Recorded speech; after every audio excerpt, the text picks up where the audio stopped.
Francis മാർപ്പാപ്പയുടെ പിൻഗാമി ആരാകുമെന്ന് ചൂടുപിടിച്ച ചർച്ചകൾ നടന്നുകൊണ്ടിരിക്കുന്നു. ഫ്രാൻസിസ് മാർപ്പാപ്പയുടെ ആരോഗ്യ പ്രശ്നങ്ങൾ തുടർന്നപ്പോൾ തന്നെ അദ്ദേഹത്തിന്റെ പിൻഗാമി ആരെത്തും എന്നതിനെക്കുറിച്ചുള്ള ചർച്ചകൾ കത്തോലിക്ക സഭയിൽ ശക്തമായിരുന്നു.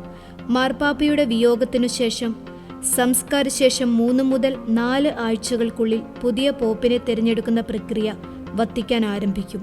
അതീവ രഹസ്യ സ്വഭാവമുള്ള ഈ പ്രക്രിയ കോൺക്ലേവ് എന്ന പേരിലാണ് അറിയപ്പെടുന്നത്. ലോകമെമ്പാടുമുള്ള 253 കർദിനാൾമാരിൽ 80 വയസ്സിന് താഴെയുള്ളവർക്ക് മാത്രമാണ് പോപ്പ് തിരഞ്ഞെടുപ്പിൽ വോട്ടവകാശം. വത്തിക്കാനിലെ സിസ്റ്റിൻ ചാപ്പലിലാണ് കോൺക്ലേവ് നടക്കുക. കർദിനാൾമാർ പോപ്പായി വരാനുള്ള നിലപാടുകളെക്കുറിച്ച് പരസ്യപ്രചാരണം നടത്തുകയോ വോട്ട് അഭ്യർത്ഥിക്കുകയോ ചെയ്യാറില്ല. മറിച്ച് സഭയ്ക്കുള്ളിൽ തന്നെ സാധ്യതയുള്ള ആളുകളെ പോപ്പായി തിരഞ്ഞെടുക്കുക എന്നതാണ് പതിവ്. ഇപ്പോൾ പോപ്പായി പരിഗണിക്കപ്പെടുന്ന പ്രമുഖരിൽ ചിലർ ഇവരാണ്: കർദിനാൾ ഫ്രിഡോലിൻ അംബോങ്കോ ബെസുങ്കു. 65 വയസ്സുള്ള അബോങ്കോ ഡെമോക്രാറ്റിക് റിപ്പബ്ലിക് ഓഫ് കോങ്കോയിൽ നിന്നുള്ള കർദിനാളാണ്. സ്വവർഗ ദമ്പതികളുടെ കാര്യത്തിൽ പുരോഗമനപരമായ നിലപാടുകൾ കൈക്കൊണ്ട വ്യക്തിയാണ് അദ്ദേഹം. ആഫ്രിക്കൻ മഡഗാസ്കർ പ്രദേശങ്ങളിലെ എപ്പിസ്കോപ്പൽ സിംപോസിയത്തിന്റെ പ്രസിഡന്റുമാണ് അദ്ദേഹം. കർദിനാൾ ലൂയിസ് അന്റോണിയോ ടാഗിൾ. 67-കാരനായ ടാഗിൾ ഏഷ്യൻ ഫ്രാൻസിസ് എന്നറിയപ്പെടുന്ന വ്യക്തിയാണ്. ഫിലിപ്പീൻസിൽ നിന്നുള്ള അദ്ദേഹം ദരിദ്രരുടെ ക്ഷേമം, വിവാഹമോചിതരുടെ അവകാശങ്ങൾ തുടങ്ങിയ വിഷയങ്ങളിൽ കത്തോലിക്ക സഭയുടെ പുരോഗമന പക്ഷത്തെ പ്രതിനിധിയാണ്.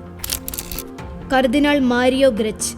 67-കാരനായ ഗ്രച്ച് മാൾട്ടയിൽ നടന്ന നിരവധി ധാർമ്മിക സംവാദങ്ങളിലെ ശബ്ദമായിരുന്നു. സ്വവർഗരീതികളുടെയും കുടുംബജീവിതത്തിലെ വൈവിധ്യങ്ങളുടെയും പശ്ചാത്തലത്തിൽ സഭയെ കൂടുതൽ ഉൾക്കൊള്ളുവാൻ ശ്രമിച്ച വ്യക്തിയാണ് അദ്ദേഹം. 2019 ബിഷപ്പുമാരുടെ സിനഡിന്റെ ജനറൽ സെക്രട്ടറിയായി ചുമതലയേറ്റതിനു ശേഷമാണ് ഫ്രാൻസിസ് മാർപ്പാപ്പ അദ്ദേഹത്തെ കർദിനാളായി നിയമിച്ചത്. കർദിനാൾ മാറ്റിയോ സുപ്പി. ഫ്രാൻസിസ് മാർപ്പാപ്പയുടെ ആശയങ്ങൾ പിന്തുടരുന്ന ഇറ്റാലിയൻ കർദിനാളാണ് മാറ്റിയോ സുപ്പി. ബലോണിയയിലെ ആർച്ച് ബിഷപ്പായിരുന്നു അദ്ദേഹം. ഇപ്പോൾ ഇറ്റാലിയൻ എപ്പിസ്കോപ്പൽ കോൺഫറൻസിന്റെ തലവനാണ്. 2019 അദ്ദേഹം കർദിനാളായി ഉയർത്തപ്പെട്ടത്. കർദിനാൾ പിയട്രോ പരോളിൻ. വത്തിക്കാന്റെ സ്റ്റേറ്റ് സെക്രട്ടറിയായി ദീർഘകാലം സേവനമനുഷ്ഠിച്ച പരോളിൻ അടുത്ത മാർപ്പാപ്പയായേക്കുമെന്ന് കണക്കാക്കപ്പെടുന്നു. 2014 കർദിനാളായി ഉയർന്ന അദ്ദേഹം നൈജീരിയ, മെക്സിക്കോ, വെനിസ്വല തുടങ്ങിയ സ്ഥലങ്ങളിൽ സേവനമനുഷ്ഠിച്ചിട്ടുണ്ട്. പല ഭാഷകളിൽ പ്രാവീണ്യമുള്ളവനാണ് അദ്ദേഹം.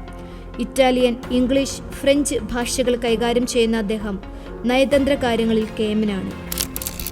കർദിനാൾ വിം ഐക്ക്. നെതർലൻഡ് സ്വദേശിയായ വിം ഐക്ക് ഫ്രാൻസിസ് പാപ്പായുടെ ചില പുരോഗമന വീക്ഷണങ്ങളെ എതിർക്കാറുണ്ട്. യാഥാസ്ഥിതിക നിലപാടുകൾക്ക് പിന്തുണ നൽകുന്ന ഇദ്ദേഹം പുനർവിവാഹം, വിവാഹമോചനം തുടങ്ങിയ കാര്യങ്ങളിൽ ഫ്രാൻസിസ് മാർപ്പാപ്പയോട് അഭിപ്രായ ഭേദം പ്രകടിപ്പിച്ചിട്ടുണ്ട്. പരമ്പരാഗത നിലപാടുകൾ മടക്കിക്കൊണ്ടുവരണം എന്നാണ് അദ്ദേഹത്തിനുള്ള നിലപാട്. കർദിനാൾ പീറ്റർ എർഡോ. 72-കാരനായ പീറ്റർ ഹംഗറിയിൽ നിന്നുള്ള കർദിനാളാണ്.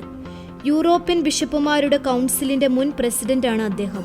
വിവാഹമോചിതരും പുനർവിവാഹം ചെയ്തവരുമായ കത്തോലിക്കർ വിശുദ്ധ കുർബാന സ്വീകരിക്കുന്ന കാര്യങ്ങളിൽ അടക്കം യാഥാസ്ഥിതിക നിലപാടുകൾക്ക് പ്രതിനിധിയാകുന്ന അദ്ദേഹം കർശനമായ നിലപാടുകൾ കൈക്കൊണ്ടിട്ടുണ്ട്. കർദിനാൾ റെയ്മണ്ട് ബർഗ്. 76 വയസ്സുള്ള ബർഗ് സഭയിലെ ഏറ്റവും യാഥാസ്ഥിതിക സ്വഭാവമുള്ള കർദിനാൾമാരിൽ ഒരാളാണ്. സ്വവർഗാനുരാഗം, കൃത്രിമ ഗർഭധാരണം തുടങ്ങിയ വിഷയങ്ങളിൽ ഫ്രാൻസിസ് മാർപ്പാപ്പയോട് തുറന്ന എതിർപ്പ് പ്രകടിപ്പിച്ച വ്യക്തിയാണ് അദ്ദേഹം. അമേരിക്കയിൽ നിന്നുള്ള 76-കാരനായ അദ്ദേഹം സ്വവർഗാനുരാഗം, കൃത്രിമ ഗർഭധാരണം, സിവിൽ വിവാഹങ്ങൾ എന്നിവയെക്കുറിച്ചുള്ള സഭയുടെ പുതിയ നിലപാടുകളോട് എതിർപ്പ് പ്രകടിപ്പിച്ചിരുന്നു. 2010 ബെനഡിക്റ്റ് 16 മാർപ്പാപ്പയാണ് അദ്ദേഹത്തെ കർദിനാളായി നിയമിച്ചത്.